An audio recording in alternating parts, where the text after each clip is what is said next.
경제하는 사람들의 마음을 읽어보는 호모 이코노미쿠스입니다. 웃지 마. 거짓말이다. 이 영감 대가 어디서 사기를 쳐? 집주인에게서 사기의 낌새가 보인다면 그 집은 쳐다도 보지 말아야죠. 내가 전세 사기의 주인공 되지 않으려면 반드시 확인해야 할 것. 자, 이 등기부 등본입니다. 오늘은 이 등기부 제대로 읽는 법 현창윤 변호사에게 알아보겠습니다. 네, 변호사님 안녕하세요. 안녕하세요. 설마 변호사님 상대로 뭐 전세 사기 치는 그런 사람 있을까 싶은데 어떠세요? 안타깝게도 저도 전세 사기의 피해자가 된 적이 있었습니다. 저의 경우에는 거의 법적으로 가능한 예방 조치를 다 해뒀기 때문에 특히 등기부 등본을 꼼꼼히 살펴보고 예방 조치를 다 해뒀기 때문에 다 네. 회복을 할 수가 있었지만 그 이후로도 가장 중요한 것은 등기부 등본을 잘 보는 것이다라는 생각을 좀 갖고 있습니다. 그래서 오늘 그 잘 네. 보는 법 좀 배워보려고요. 네, 알겠습니다. 일단 그 등기부 등본, 앞으로 편의상 뭐 등기부라고 하죠. 네. 이 정확한 개념이 뭔가요? 이 용어 자체가 좀 어렵기 때문에 좀 어렵게 느껴질 수가 있습니다. 쉽게 말해서 사람도 이력서가 있잖아요. 사람도 이 사람의 현재 상태와 과거에 어땠는지 이런 네. 이력을 이력서를 통해서 알 수 있듯이 등기부 등본을 통해서 지금 이 집의 상태와 과거 이력을 확인할 수가 있습니다. 이제 등기부 등본을 일단 열어보면은 뭐 내용들이 워낙 많아서 뭐부터 좀 봐야 될지 감이 네. 안 잡히는데 기본적으로 먼저 확인해야 될 게 어떤 것들이 있습니까? 기본적으로 등기부 등본은 표제부와 갑구, 을구로 나뉘어져 있습니다. 네. 이 표제부 같은 경우에는 이 집이 자체에 대해서 이 주소가 어딘지 또 이 집이 벽돌집인지 네. 콘크리트 집인지 이런 내용들이 이 표제부에 담겨져 있고요. 일종의 신체 검사하는 거네요. 맞습니다. 그리고 이 갑구 같은 경우에는 소유권, 이 집의 소유자가 누구고 이 소유권에 제한은 없는지 또 을구 같은 경우에는 이 집에 담보가 되어 있는지 예. 빚이 얼마나 있는지 이런 내용에 대해서 확인할 수가 있습니다. 갑구는 소유자의 이력서, 을구는 소유권 외의 권리에 대한 이력서. 맞습니다. 그럼 먼저 표제부부터 하나씩 좀 열어보겠습니다. 자, 표제부에서 좀 가장 먼저 확인해야 될 거는 어떤 것들이 있을까요? 물론 표제부에서는 주소가 정확히 내가 계약하고자 하는 그 집이 맞는지부터 확인을 좀 하셔야 됩니다. 네, 또 그 다음에 혹시 최근에 문제가 되고 있는 게 근린생활시설이 아닌지까지도 좀 확인을 좀 해보셔야 되겠습니다. 근린생활시설이 뭐예요? 근린생활시설은 쉽게 말해서 상가형 건물과 주거형 건물이 좀 혼합되어 있는 그런 건물 형태를 말하는 거거든요. 그런데 이 근린생활시설의 이 사무용 이 건물에 그거를 뭐 주거용으로 좀 개조를 좀 해서 임대를 하게 되면은 이 세입자 입장에서 문제가 발생할 수가 있습니다. 네. 가령 예를 들어서 이 세입자가 전세자금 대출을 이용해야 된다든지 아니면 나중에 전세 보증보험을 가입해야 되는 상황이 왔을 때 가입이 안 될 수가 있거든요. 예. 또 내가 이 집에서 살고 나갈 때 네. 다음 세입자를 구해서 나가야 되는 경우도 분명히 발생하는데 다음 세입자 입장에서도 이 대출이 안 되니까 또 보증보험이 안 되니까 잘 안 들어오거든요. 네. 그런 관점에서 근린생활시설을 주거용으로 임차를 했을 경우에는 예. 좀 문제가 발생할 수가 있습니다. 알겠습니다. 그럼 갑구로 한번 넘어가 볼게요. 갑구는 조금 전에 소유권과 좀 직접적으로 연관된 사항이라고 맞습니다. 하셨는데 그래서 더 주의 깊게 봐야 될 것 같아요. 소유권은 굉장히 네. 좀 중요한 내용이기 때문에 한 번 더 봐보실 필요가 있습니다. 특히 최근에 문제가 발생했던 것들은 이 소유자가 아닌 사람들을 마치 소유자인 것처럼 연기를 하는 거죠. 그런 식으로 좀 소유권자를 바꿔치기 하면서 이제 전세 사기를 치는 그런 경우가 발생했었습니다. 그러니까 계약 현장에 네, 소유권자가 아닌 네. 제3자를 대역으로 내보낸다는 거죠? 맞습니다.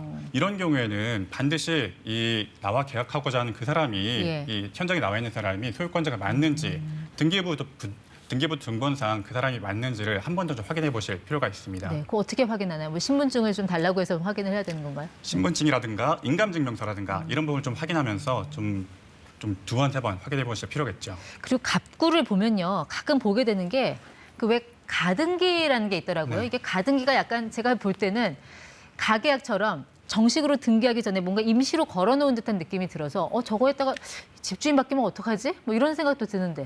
가등기의 경우에는 곧 주인이 바뀐다는 거예요. 집주인이 곧 바뀐다는 것은 세입자 입장에서는 굉장히 좀 치명적인 피해가 발생할 수도 있거든요. 네. 말씀하신 대로 이 가등기가 있게 되면은 왜 바뀌는 건지 가등기는 왜 되었는지 꼭 확인하실 필요가 있죠. 근데 가등기 저런 거 없어도 문제가 될 수도 있어요? 맞습니다. 최근에 많이 발생하는 전세 사기 유형이 소위 말하는 동시 진행이라는 유형인데 미리 이 전세입자를 좀 구하면서 소유권자를 자기들끼리는 이렇게 소유권자를 바꿀 것을 예상을 하고 이렇게 좀 세팅해 놓는 전세 사기가 발생하고 있어요. 예. 이런 경우에는 잔금 치르고 이제 안심하지 마시고 이 이후에도 등기부를 한 번씩 확인하면서 소유권자가 네. 혹시 갑작스럽게 기습적으로 바뀌지는 않는지 확인해 보실 필요가 있습니다. 예. 그리고 제가 들은 얘기는 이 갑구에 혹시 압류, 가압류 이런 단어 보면은 무조건 이거는 의심하지 말고 이 집은 걸러라 이러던데.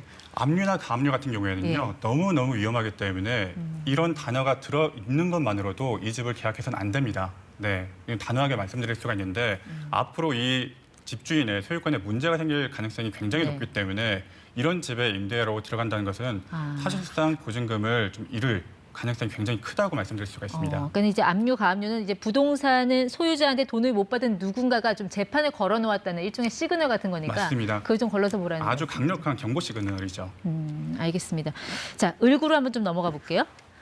을구에서는 좀 봐야 될 뭐 단어 같은 거 좀 어떤 것 좀 이야기 좀 해주실까요? 을구에서 가장 대표적인 것은 근저당이죠. 쉽게 말해서 이 집에 담보로 빚이 얼마나 있냐, 이 집주인이 이 집을 담보로 빚을 얼마나 졌느냐를 볼 수 있는 건데 네. 내가 이제 보증금을 넣는 이 집에 나보다 먼저 하는 권리가 있다면은 결국 내가 피해를 볼 수밖에 없거든요. 예. 나보다 선순위인 이 근저당이 얼마나 있는지는 꼭 살펴봐야 되는 부분입니다. 그러니까 근저당이라는 거는 누군가가 이제 은행기관에서 빌린 그 돈을 말씀하시는 거죠? 맞습니다. 금융기관일 수도 있고 제3자일 수도 있고 누군가가 이 집을 담보로 잡고 있기 때문에 예. 내 권리는 이보다 후순위이다라고 생각하셔야 됩니다. 그럼 실제 얼마나 빌렸는지 그것도 알 수 있어요?